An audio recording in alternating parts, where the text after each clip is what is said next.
এই ফ্যানটা ছোট আর কিউট, কিন্তু এটার বাতাস এত ভালো, মানে অনেক 2-3 হাজার টাকা ফ্যানের থেকেও এটার বাতাস অনেক যথেষ্ট ভালো। এই জন্য আমার কাছে ফ্যানটা অনেক ভালো লাগে।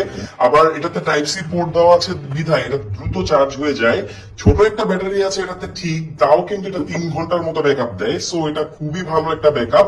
আবার চার্জও হয়ে যায় দ্রুত। সো আপনি ইজিলি পাওয়ার ব্যাংক দিয়ে এটাকে চার্জ করে ফেলতে পারবেন, যে কোনো জায়গায় এটাকে সেট করা যায়। উইউ FS03 যেমন এটা প্রিমিয়াম বিল কোয়ালিটি, বাতাসও কিন্তু সুন্দর। ডিজাইনটা দেখেন কত কিউট, আসলে ভালো না লেগে কোনো উপায় নাই। ছোট সোনামণিরা কিন্তু এটা এত পছন্দ করে যে তারা খেলনা হিসেবে সবসময় সাথে রাখে। বাট অনেকেই বলে এটাকে খেলনার ফ্যান, হ্যাঁ আমিও বলি এটাকে খেলনার ফ্যান। কারণ এমন একটা খেলনার ফ্যান যদি সবসময় আপনার সাথে থাকে, আপনার ছোট সোনামণি কিন্তু এই গরমে থাকবে সেফ। সে মানে ঘেমে যাবে না, অতিরিক্ত ঘামের কারণে তার ঠান্ডাও লাগবে না। তো উইউ FS03 এরকম একটা বক্সে আসবে, দেখতেই পাচ্ছেন। দুটো কালার আমাদের কাছে অ্যাভেলেবেল আছে। সারা বাংলাদেশের যে কোনো